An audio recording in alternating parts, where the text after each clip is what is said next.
paz do Senhor, meus irmãos. Amém. Glória a Deus. Eu quero primeiramente louvar a Deus por esta rica oportunidade que Ele me concede de mais uma vez poder ministrar a sua bendita e poderosa palavra. Eu quero agradecer a Ele pela vida do pastor Marcos Vinícius, este homem de Deus que eu tive o privilégio de conhecê-lo ali em Santa Inês. Quando cheguei de São Luís, quando cheguei de Santa Inês, que eu era ordenado pelo pastor Efran, eu tive a honra de conhecer o pastor Marcos Vinícius ali no bairro lá na área 32, São Bernardo. E ele me convidou para levar uma palavra lá no culto, e eu também tive o privilégio, meus irmãos, de aprender com ele. Eu aprendi muito com este homem, os irmãos estão de parabéns por tê-lo como pastor, como ensinador. Louvar a Deus pela vida dele. Você quer louvar a Deus pela vida dele? Eu sou te abençoando, pastor. Seu ministério, sua família, seu campo ministerial, em nome do Senhor Jesus. A minha esposa já foi apresentada, está aqui a irmã Leilmar, está jovem linda. João Marcos é o mais velho. O Jonas Emanuel ainda está na fase do Jonas, só correndo. Vai chegar na fase do Emanuel, para a glória de Deus. Você está neste culto que é um culto pentecostal. Eu gosto de pregar para crente pentecostal. Eu sei que o culto pentecostal é um culto animado, é um culto feliz, ainda mais pregando para jovem. Os melhores congressos, as melhores festas são festas de jovem. Porque no congresso de jovem, que o jovem pula, fala em língua, sente a presença de Deus, você sente vida, você sente poder na festa dos jovens, na presença dos jovens. Amém? Quem concorda com isso? Eu quero convidar você para não se prender, mas fique à vontade. Deus está aqui, como o pastor Marcos Vinícius já falou. Atrai a presença de Deus para você esta noite. Enquanto eu ministrar a palavra de Deus, não espere eu pôr palavras na tua boca. Não, mas simplesmente mergulhe no oceano do Espírito. E deixe a palavra de Deus te conduzir. Porque na proporção que a palavra de Deus for te conduzindo, você vai se achar diante do Rei dos Reis e Senhor dos Senhores. E quando você estiver diante dele, nada vai tirar a tua atenção. Nada vai ser melhor do que a presença dele. Porque diante da presença dele, todas as coisas são passageiras, porque ele supre as nossas necessidades. Oh, aleluia. Então, quando a administração da palavra estiver sendo feita, você se ligue com os céus, se ligue com Deus. Amém? O irmão Arlindo vai fazer umas filmagens para depois nós colocarmos no nosso canal do YouTube. Então, muito cuidado, porque ele vai fazer um giro na câmera aí. Não durma na hora da mensagem, pelo amor de Deus. Porque senão você vai aparecer dormindo lá no vídeo. Aí vai ficar feio para você. Vai ficar feio. Então, fique aí acordado, glorificando a Deus, exaltando o nome do Senhor Jesus. Abra sua Bíblia no segundo livro do profeta Samuel, capítulo 6.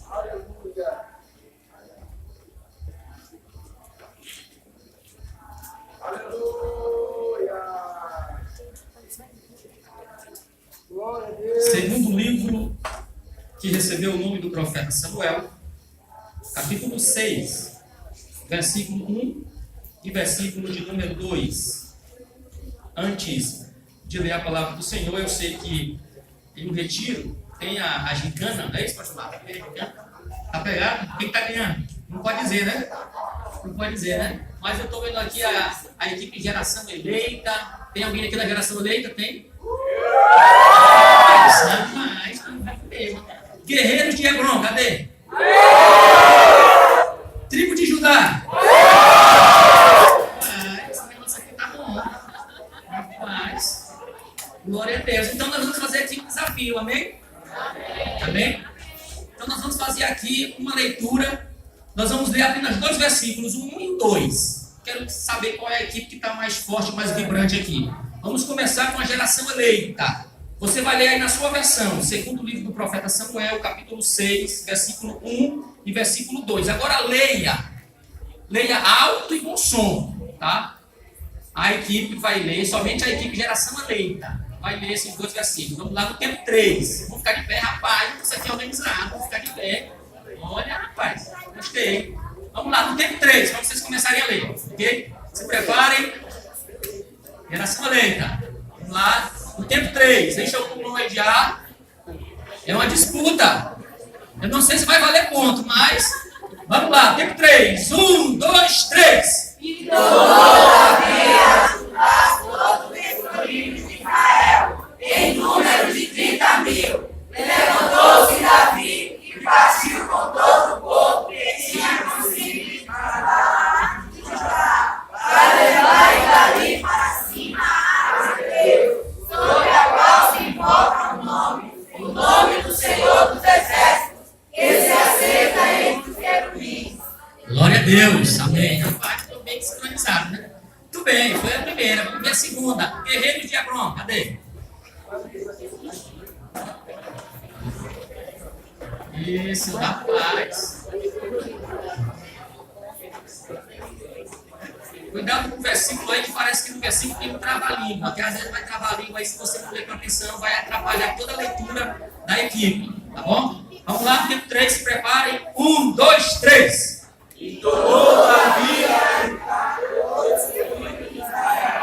em número de 30.000, levantou-se Davi e partiu com todo o povo que tinha consigo para levar dali para cima a árvore de Deus, sobre a qual se invoca o nome do Senhor dos Exércitos, que se assenta entre os querubins. Amém. Glória a Deus. Tá vendo como tem trava-língua aí? Se a equipe não estiver ligada, tá lendo, aí acaba diminuindo o ritmo da leitura, pisa no freio e aí não continua, não segue, tá? Agora vamos lá na tribo de Judá. Tribo de Judá. Eita glória. A tribo de Judá, como é a última equipe que vai ler, depois que concluir o versículo, você vai dizer glória a Deus. Tá? Bem alto, para ficar bonito. Tá? Vamos lá, se preparem, enche o pulmão de ar, tempo 3, 1, 2, 3. E todavia juntar todo o escolhido de Israel, em número de 30.000. Levantou-se Davi e partiu com todo o povo que tinha consigo para Judá, para levar dali para cima a árvore de Deus, sobre a qual se invoca o nome do Senhor dos Exércitos, que se assenta entre os querubins. Quem pode glorificar a Deus, todas as equipes glorificando a Deus, exaltando o nome do Senhor Jesus. Glória a Deus. Queridos jovens, queridas irmãs, irmãos aqui presentes, neste culto de louvor e adoração a Deus.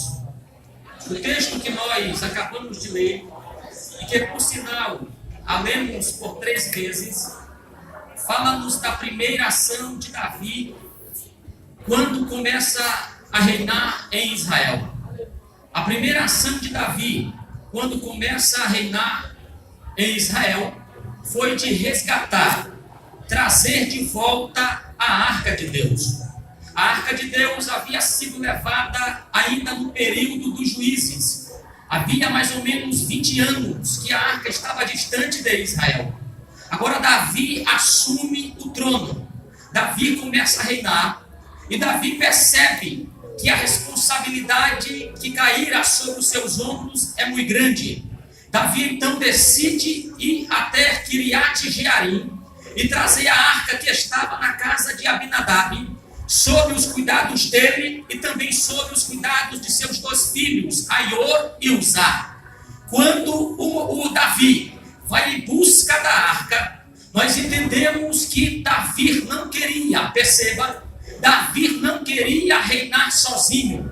Davi sabia que a nação da qual ele reinaria era a nação escolhida, era a nação eleita. Logo não dava para reinar sozinho, não dava para julgar o povo, tomar decisões sem a presença de Deus. Não daria para ele ir ao campo de batalha, lutar contra o inimigo e voltar com a vitória sem a presença de Deus. Quando Davi decide buscar a arca de Deus, ele está dizendo: Se Deus não reinar comigo, eu não reino. Porque eu não fico onde Deus não fica. Eu não ando onde Deus não anda. Eu não aprovo o que Deus não aprova. Se Deus estiver comigo, eu reino. Se Deus não estiver comigo, eu não reino. Por isso, Davi foi em busca da arca de Deus. A arca de Deus, ela foi idealizada pelo próprio Deus. Foi Deus quem idealizou a arca, o seu formato e o material do qual ela seria feita. A arca era uma espécie de caixote feita de madeira de acácia. E de acordo com o escrito aos Hebreus, capítulo 9, versículo 4, dentro da arca estavam contidos as tábuas da lei, um pouco de maná e uma vara de amendoeira que havia florescido. E lendo a Bíblia Sagrada, você entende que a arca simboliza a presença e a glória de Deus.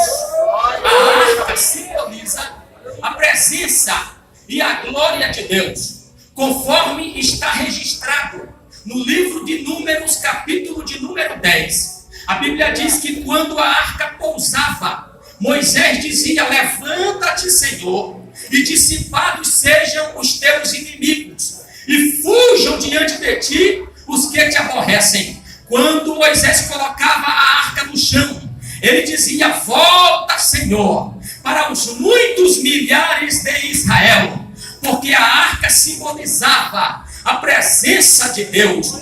E quando Moisés dizia: volta, Senhor, Moisés estava dizendo: Senhor, que a tua presença esteja conosco neste deserto, para vencermos os inimigos e termos a certeza da vitória. Bendito seja o nome do Senhor para sempre.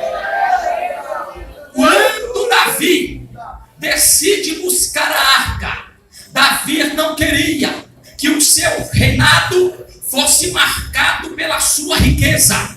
Davi não queria que o seu reinado fosse marcado pelo ouro, pelo bronze ou pela prata. Mas Davi queria que o seu reinado fosse marcado pela presença do Deus Todo-Poderoso.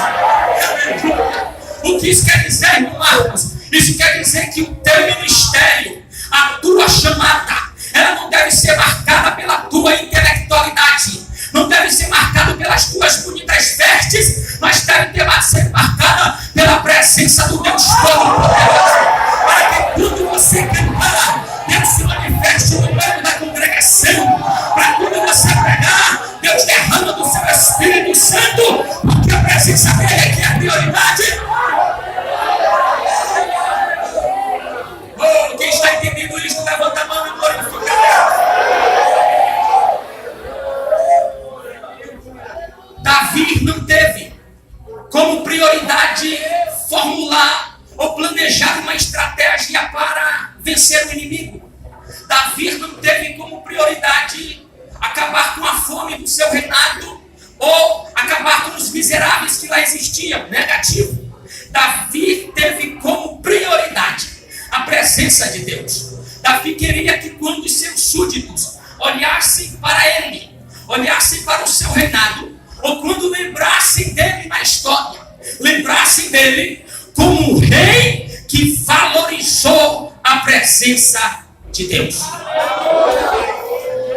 Davi conhecia a história do seu sogro, Saul, e Davi sabia que o Saul não valorizou a presença de Deus, e este foi uma das causas da derrota de Saul. Esta foi uma das causas do destronar de Saul, porque Saul não valorizou a arca. Porque se você ler a Bíblia Sagrada, você vai ver que durante o reinado de Saul, a arca é mencionada apenas uma vez. Logo, entende-se que Saul não valorizou a arca. Já Davi é diferente. Eu só reino onde tem presença de Deus. Eu só reino se a arca estiver comigo. Davi sabia o que era a presença de Deus.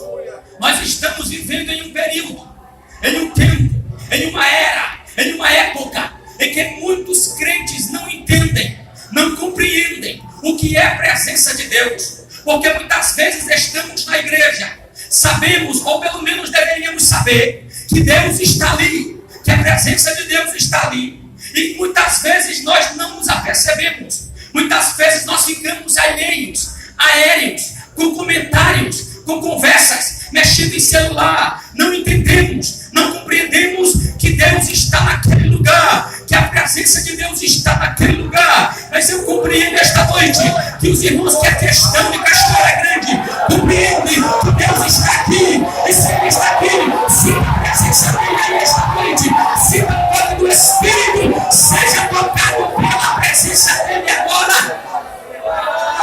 Glória a Deus, aleluia.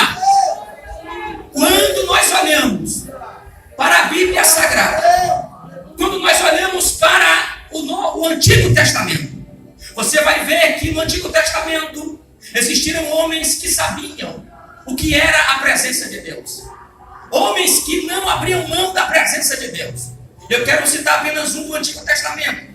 O nome dele é Moisés.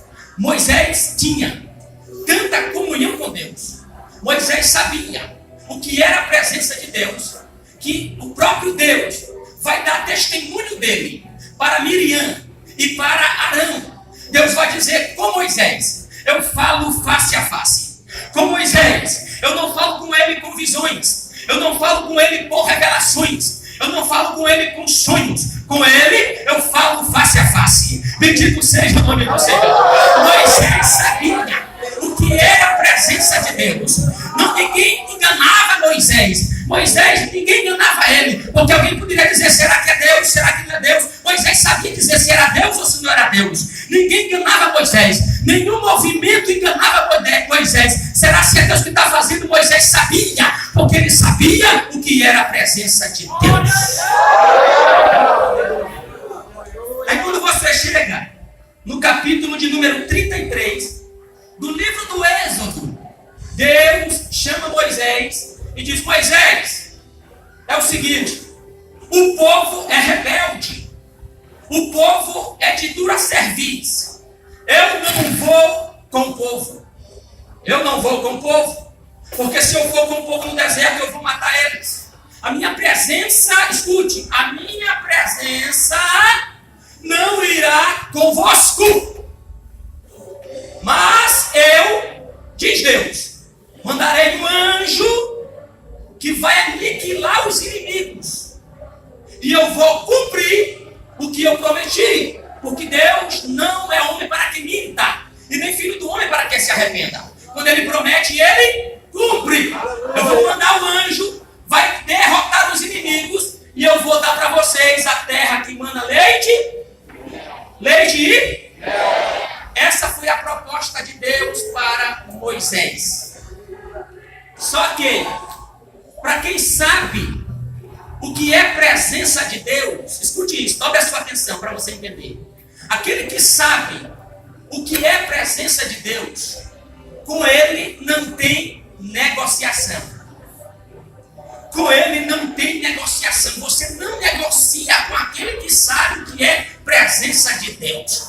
E eu sei que vocês aqui, vocês crentes em Jesus Cristo, vocês de Cachoeira Grande sabem o que é a presença de Deus e não negociam. Tanto é que vocês não negociaram a presença dele por 4 dias de carnaval. Mas vocês estão aqui glorificando e exaltando a presença dele. Se é verdade, levanta a mão e adora ele com palmas.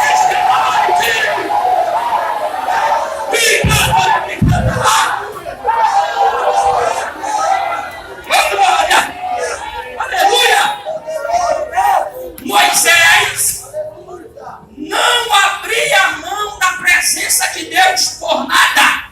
Aí quando chega no versículo de número 15, Moisés vai dizer: Senhor, Deus, a tua presença não vai conosco. E Deus disse: não, Moisés, a minha presença não vai. E Moisés vai dizer: Senhor, se a tua presença não for conosco, não nos faça sair deste lugar, Nós não sairemos daqui se a tua presença não for conosco. Em outras palavras, não tem negociação, não tem anjo, não tem terra prometida, não tem terra que manda leite e mel, que vai nos tirar daqui se a tua presença não for conosco, porque eu não abro mão da tua presença. Aleluia! Mas quem sabe poderia existir próximo de Moisés aqueles crentes que existem atualmente, aqueles crentes que não entendem nada de presença de Deus e querem dar pitaco, querem dar opiniões, não entendem nada, mas querem dar ideias. Se alguém dissesse para Moisés: Moisés, vamos, Deus está prometendo um anjo, e o anjo é forte, diga-se de passagem, porque vai destruir os nossos inimigos.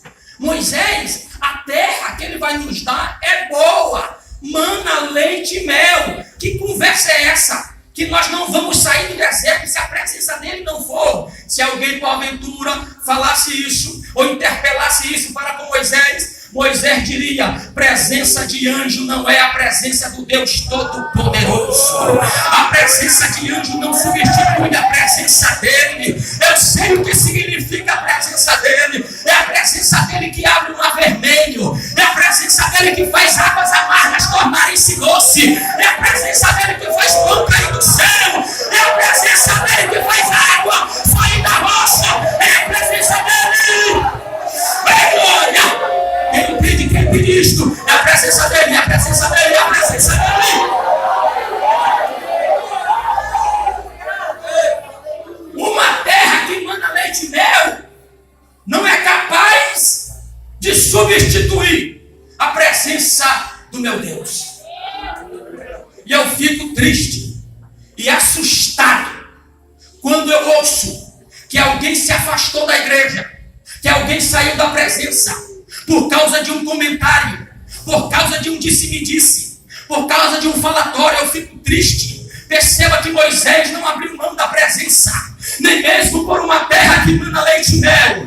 Aleluia! Você que está aqui esta noite, escute. Satanás vai te oferecer muitas coisas para você. Satanás vai oferecer o cardápio dele, mas você está autorizado a dizer: Satanás, eu não abro mão da presença do Deus Todo-Poderoso. Vai de Satanás, eu não abro mão da presença do meu Deus. Oh, glória! Aleluia! A presença de Deus, escute isto. A presença de Deus é prioridade. A presença de Deus, repito, é prioridade. Quando nós não entendemos isto, que a presença de Deus é prioridade, nós vamos buscar outras coisas na igreja. Nós vamos atrás de outras coisas quando nós entendemos que a presença de Deus não é autoridade. Mas quando você entende que a presença de Deus é prioridade, você vai entender que você pode perder tudo, você pode não ter nada, mas você tem a presença dele, é o controle, é o jale. Isto é prioridade. Quando eu saio do Antigo Testamento e venho para o Novo Testamento, eu encontro outro homem que sabia o que era a presença de Deus. E você pode até se assustar com o que eu vou dizer, mas o nome dele era Simão Pedro. Pedro sabia o que era a presença de Deus. Vocês estão lembrados daquela conversa de Jesus com os discípulos, quando ele indaga o discípulo dizendo: o que é que estão falando de mim? O que é que estão falando do meu ministério? E alguém dizia: olha, alguns dizem que tu és Elias, João Batista, Jeremias, ou um dos profetas. Aí Jesus se vira para os discípulos e pergunta: mas e vocês? O que é que vocês dizem a meu respeito? O que é que eu sou para vocês? E a Bíblia diz que Simão Pedro, ele toma a palavra e diz: tu és o Cristo, o Filho do Deus vivo. Tu és o Cristo, o Filho do Deus vivo. Agora entenda uma coisa: esta frase não era de Pedro, foi o Pai que deu para ele. Foi o Pai que revelou a ele esta frase. Foi o Pai que deu. Tanto é que Jesus disse para ele: bem-aventurado és tu, Simão Barjonas, porque não foi carne e sangue que te revelou, mas o meu Pai que está no céu. Foi o Pai que revelou isso para Pedro. Mas quando você chega no capítulo de número 6 do Evangelho de João, você vai ver que no versículo de número 67, Jesus vai falar umas palavras com os discípulos. E depois que Jesus profere algumas palavras, muitos discípulos o deixaram. Muitos o deixaram. Aí Jesus olha para os 12 de novo e pergunta: e vocês? Também querem me deixar? Também querem sair da minha presença? Escute, vocês também querem sair da minha presença? Simão Pedro se levanta. E aqui não foi Deus quem deu para ele esta frase, porque não, João não vai dizer que foi Deus quem revelou a ele, não. João vai dizer que Simão Pedro se levanta e vai dizer o seguinte: quando Jesus fala, vocês querem também me abandonar? Pedro toma a palavra e diz: Senhor, para quem iremos nós? Só tu tens as palavras da vida eterna. Oh, glória! Aleluia! Oh, glória a Deus! Entenda, não foi o Pai que deu esta frase formulada para Simão. Foi Simão quem formulou na sua mente, dizendo: para quem iremos nós? Só tu tens as palavras da vida eterna. Entenda uma coisa: Simão falou da presença de Jesus. Simão estava falando da presença de Jesus, porque Simão, ele usa um pronome. Ele usa um pronome que é quem. Para quem iremos nós? Quem é um pronome relativo. Mas é interessante porque tem muitos irmãos que citam o texto errado, porque no lugar de um pronome eles colocam um advérbio. Vejam só, quando alguém cita o texto errado, ele cita desta forma: para onde iremos nós? Onde é um advérbio de lugar. Quem é um pronome pessoal. Então, quando você diz para quem, você está se referindo ao advérbio, a um lugar. Mas quando você fala quem, você está se referindo a um pronome, a uma pessoa. Então, Pedro disse: para quem iremos nós? Para onde? Está errado, mas para quem iremos nós? Porque não tem outra presença mais maravilhosa do que a presença de Jesus. A presença de Jesus é a presença magnífica, é a presença maravilhosa, é a presença dele. Oh, aleluia! Quem entende isto, quem compreende isto? A presença dele é prioridade. Jesus, para quem iremos nós? Ninguém tem as palavras que tu tens. Não existe outra presença mais maravilhosa do que a tua, Jesus. Oh, aleluia. Eu quero te convidar esta noite. Eu quero te convidar esta noite a entrar na presença dele. Quem sabe você ainda está armado ainda. Quem sabe você ainda está com cara fechada. Parece que chupou uma dúzia de limão. O que é isso? Eu te convido a entrar na presença dele agora, em nome do Senhor Jesus Cristo. Eu te convido a entrar na presença dele agora, porque quem vai até a presença dele não volta de mãos vazias. Quem entra na presença dele sai com alguma coisa. Oh, aleluia! Para quem iremos nós, Senhor? Só tu tens as palavras da vida eterna. Em outras palavras, Pedro está dizendo: Jesus, nós não podemos ir para outra pessoa. A tua presença é nossa prioridade. Quando você entende que a presença de Deus é a sua prioridade, você vai distinguir entre prioridade, entre aquilo que é prioridade e aquilo que é necessidade.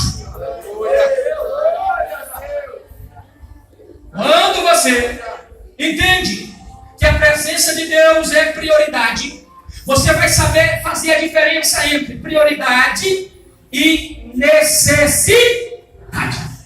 Tem diferença. E muito. Tem uma diferença muito grande entre necessidade e prioridade. Eu quero que você entenda o que é prioridade e o que é necessidade. E eu quero usar um profeta do Antigo Testamento para você entender o que eu quero falar. Se nós fôssemos interrogar o profeta Abacuque, se você já leu o livro do profeta Abacuque, você vai ver que o profeta Abacuque era crente. O profeta Abacuque era o profeta do avivamento. Ele era avivado.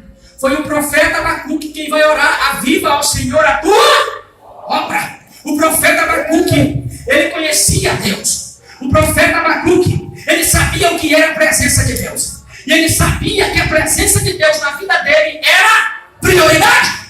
Se você fosse perguntar para ele: profeta Abacuque, me responda uma coisa. O fruto da figueira para você é prioridade ou é necessidade? Ele vai dizer: necessidade. O fruto da vide é prioridade ou necessidade? Necessidade. As ovelhas, necessidade. O gado no curral, necessidade. Profeta, mas o que é prioridade para você? A presença do Deus Todo-Poderoso. Oh, aleluia. Oh, aleluia. Mas por que, profeta? É porque quando a necessidade falta, a prioridade supre a necessidade. Quem está entendendo isso? Quem está entendendo? Quando a necessidade falta, a prioridade supre tudo.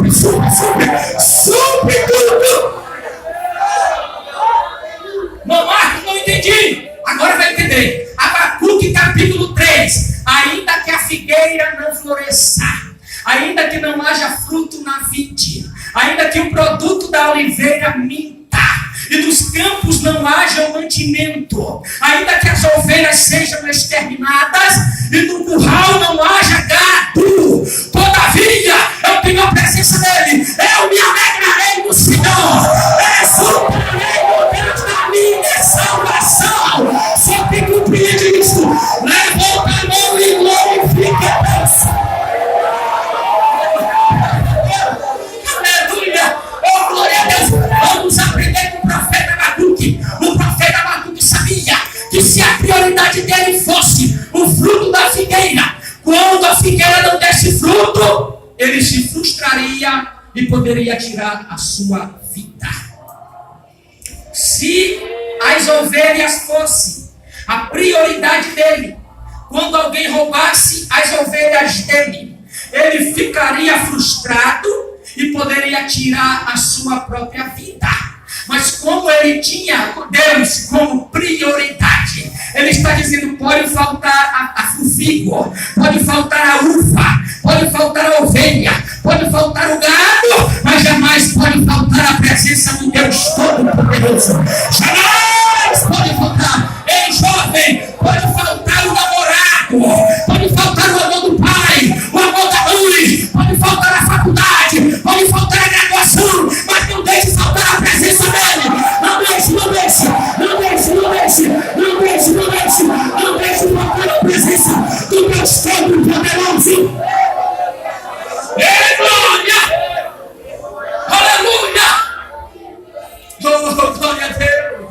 Aleluia! Tem muitos que estão trocando a prioridade pela necessidade. Ah, pastor, eu quero namorar, eu estou cansado de ficar só, eu quero namorar, vou procurar um mudando. Ei, isso aí é necessidade, não é prioridade. Priorize a presença de Deus, porque quando você prioriza a presença dele, ele vai te dar um namorado, um marido crente, homem de Deus, e você vai viver feliz com ele.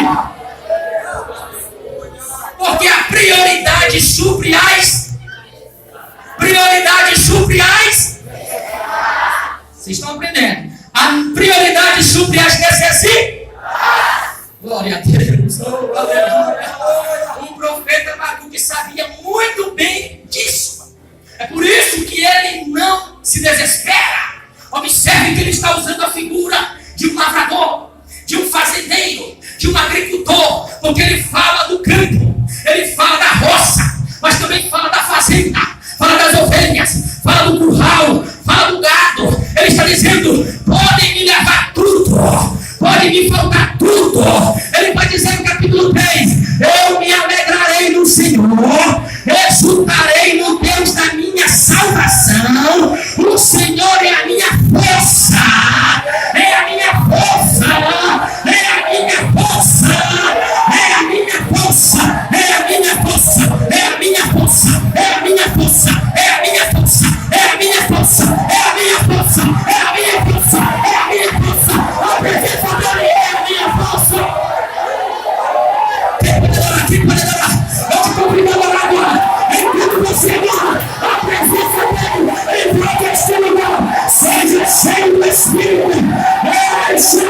Espírito do meu fenômeno.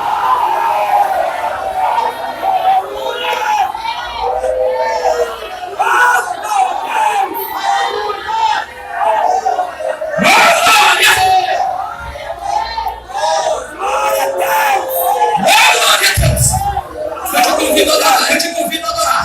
Eu sinto a presença dele aqui. Eu sinto a presença dele aqui. Eu sinto a presença dele aqui. Sinta a presença dele aí agora em nome de Jesus. Sinta a presença dele. Jesus está tocando aqui, pastor Marquinhos. Jesus está tocando aqui. Sinta a presença dele agora. Sinta. Seja tocado agora. A enfermidade sai. A presença dele chegou.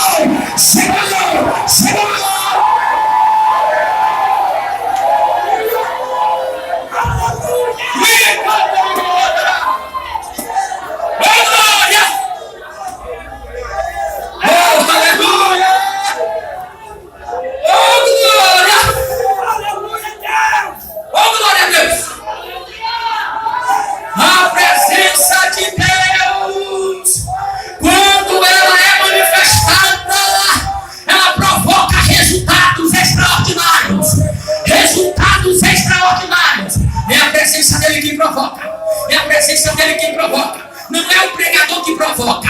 Não é o cantor que provoca. Não! Quem provoca é a presença dele. A presença dele. É a presença dele.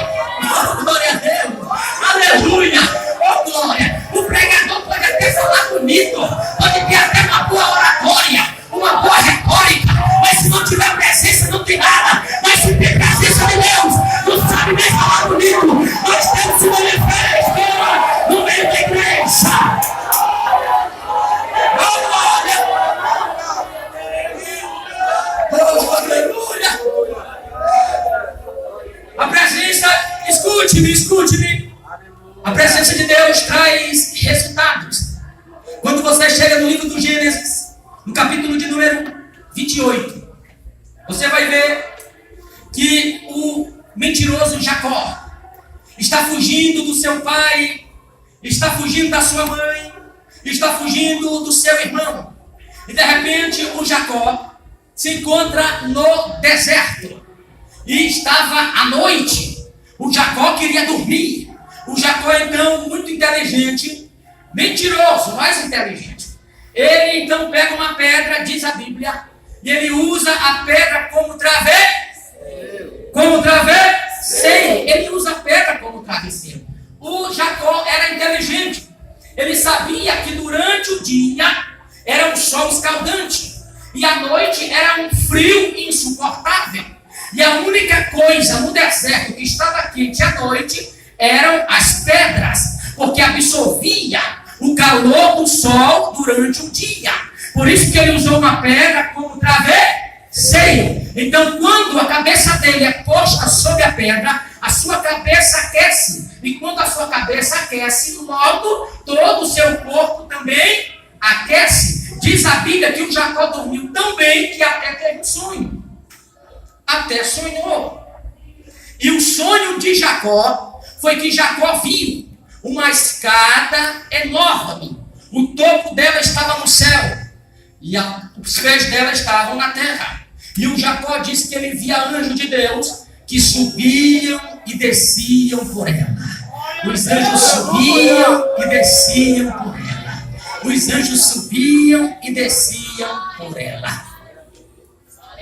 Parece que há uma incoerência nesta frase do escritor, que ele está dizendo que os anjos, você pode ler o texto, os anjos de Deus sobem e os anjos de Deus descem. De novo, os anjos sobem, os anjos descem. A lógica seria: os anjos descem, os anjos sobem, os anjos descem e os anjos sobem. Só que o escritor santo vai dizer que os anjos sobem e os anjos descem. Você se pergunta, mas por que isto? Por que está o contrário? Nós só vamos entender a revelação depois que o Jacó acorda. Porque ele vai dizer: na verdade Deus está neste lugar e eu não sabia. Não entendi, vai entender agora. Onde Deus está, os anjos vão junto com ele. Os anjos estavam na terra. Deus estava ali. Deus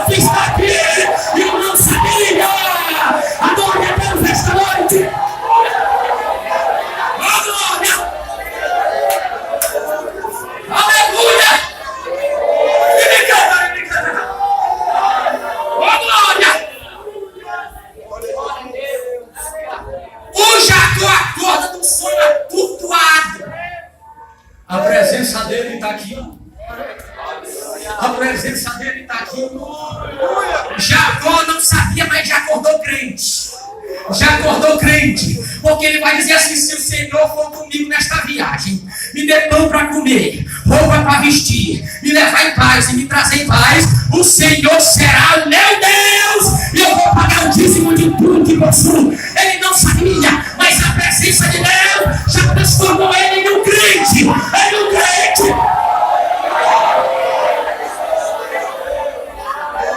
Oh, glória! Oh, glória a Deus! Pastor Marcos Vinícius, crente que sabe o que é a presença de Deus, ele não dá trabalho. Ele não dá trabalho. Pode reparar que aqueles que dão trabalho são aqueles que não sabem o que é presença. Porque o Jacó, antes da presença, era mentiroso, era enganador. Mas depois que a presença de Deus chegou, ele vai dizer: eu vou ser crente agora. Eu vou ser crente. Eu vou ser crente. O meu nome não é mais enganador. O meu nome é Israel. É príncipe de Deus. Quem conhece a presença de Deus não vive no anonimato, não vive perdendo tempo com outras coisas. Ele valoriza a presença de Deus. Valoriza! Ele valoriza. A presença de Deus, ela é tão marcante na vida daquele que a conhece, na vida daquele que sabe que ela é prioridade. É tão marcante que essa presença vai trazer para você força. Essa presença vai trazer para você coragem. Essa presença vai trazer para você determinação. Ô Marcos, não entendi. Vai entender agora. A presença de Deus, quando você a tem, você vai ter coragem, você vai ter força e você vai ter determinação. Explique! Salmos de número 23. O salmista vai dizer: ainda que eu andasse pelo vale da sombra e da morte, eu não temeria mal algum. Mas por quê? Por causa da tua aljava? Não. Por causa do teu cajado? Não. Por causa da tua espada? Não. Por causa da presença dele.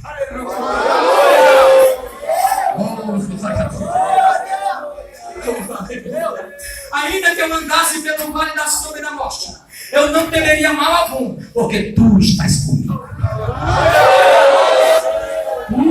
Estás comigo. Oh, aleluia.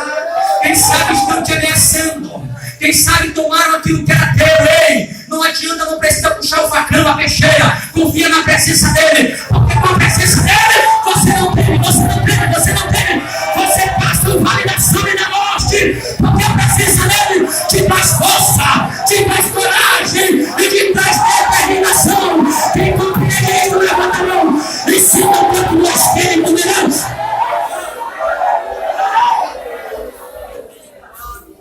A presença dele, escute! A presença dele em Daniel capítulo 3 vai convencer o coração do rei ímpio. Vocês estão lembrados? Daniel capítulo 3, quando o rei Nabucodonosor, ele pega os 3 rapazes, Ananias, Misael e Azarias. Ele pega esses 3 rapazes que ele colocou o nome de Sadraque, Mesaque e Abednego, que eram deuses da Babilônia. Mas não vou citar esses deuses. Ele pegou Ananias, Misael e Azarias, 2 crentes, 2 pessoas que sabiam o que era a presença de Deus. E o rei diz assim: vocês não vão se prostrar diante de mim. Não, rei, nós não nos prostramos diante de outra presença, a não ser diante da presença do Deus de Israel, do Deus Todo-Poderoso, Deus Criador dos céus e da terra. Aí assim é. Então pronto, aquece aí a fornalha 7 vezes, o fogo aumentou. Joga eles, mas ele joga amarra. Eu quero ver eles queimando. Amarraram os 3 rapazes, jogaram na fornalha, caíram no fogo. O rei está olhando. De repente o rei Nabucodonosor se espanta, chama o auxiliar e pergunta: nós lançamos quanto na fornalha? 3, rei. Lançamos 3, o Sadraque, o Mesaque e o Abednego. Pois é, e por que é que eu estou vendo 3? 4, e o 4 é semelhante ao filho dos deuses.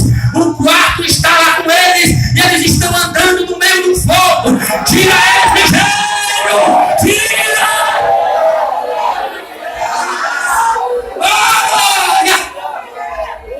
Aleluia! Tiraram os rapazes. Não tinha nem cheiro, nem fedor de fumaça, não tinha nenhuma queimadura. E o rei, então, com vestido, diz: não há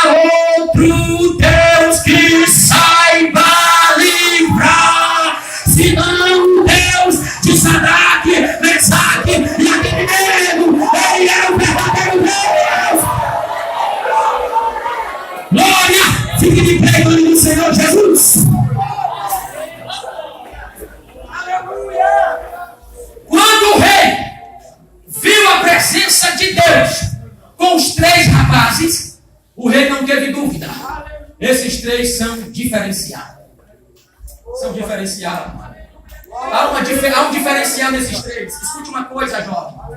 Escute uma coisa, jovem. Escute toda a sua atenção, pelo amor de Deus. Escute uma coisa. Muitos têm intelectualidade. Se você pegar um concurso aí, você vai ver que muitos concorrem para o mesmo cargo, para a mesma vaga. Muitos têm intelectualidade. Muitos têm o mesmo diploma. Muitos têm a mesma formação. Escute uma coisa. Você, quem sabe, você tem a sua formação. Você tem a sua habilidade. Mas sabe o que é que vai diferenciar você dos outros? É a presença de Deus na tua vida.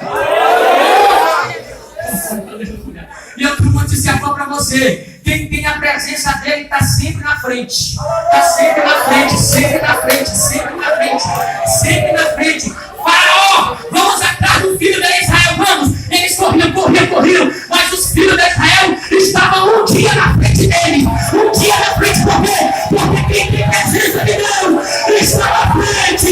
Está na frente.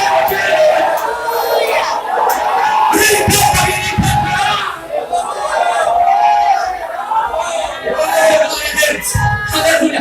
O que faz a diferença é a presença dele. Não é a tua intelectualidade, não é a tua força, não é a tua riqueza. Deus já havia alertado sobre isto por meio do profeta Jeremias, capítulo 9, versículo 23 e 24. Não se glorie o sábio na sua sabedoria, não se glorie o forte na sua força, não se glorie o rico na sua riqueza, mas quem se gloriar, glorie-se nisto, ele conhecer e em saber que eu sou o Senhor.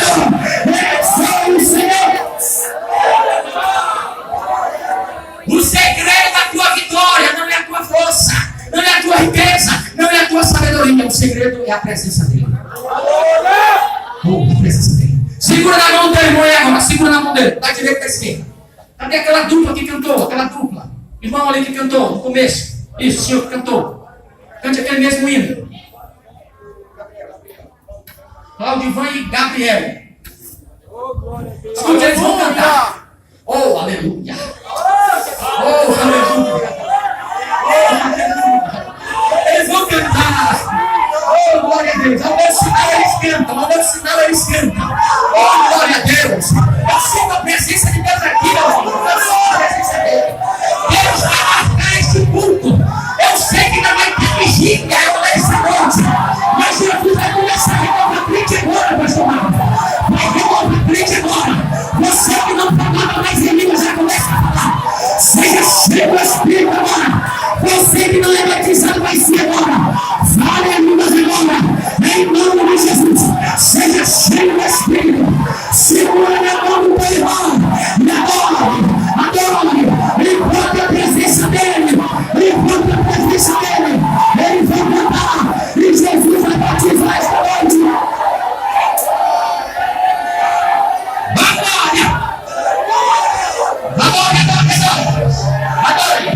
Sinta a presença de Deus. Sinta a presença de Deus. Sinta a presença de Deus. Sinta a presença de Deus. Sinta a presença.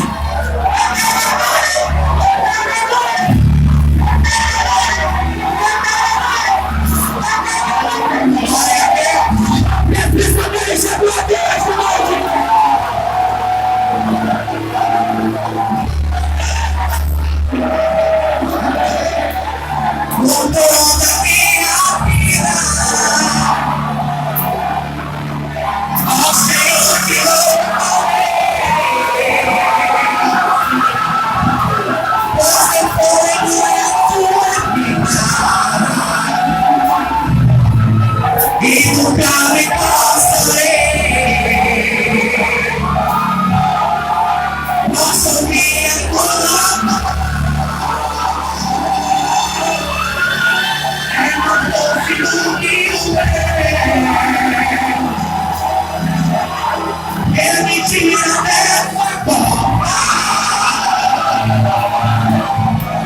e me leva até o céu. E vou terminar. Eu acho que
passou a menina do céu.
Sobre a sua poderosa presença, sobre a sua inevitável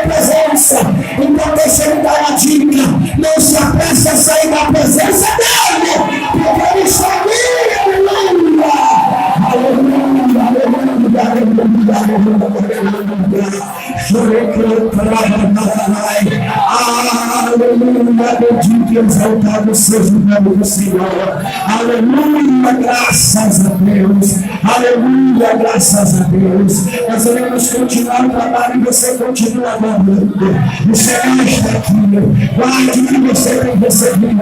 Eu quero dar um tempo de a Deus pelo que recebi nesta noite. E não seja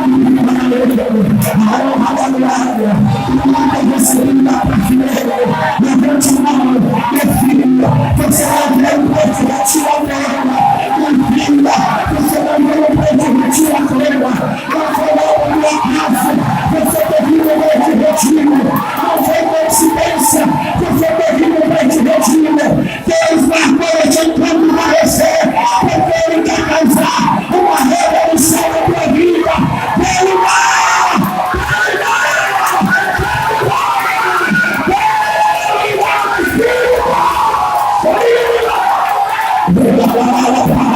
Eu profetizo isso, aceito nesse. Eu disse, Jesus, aceito nesse.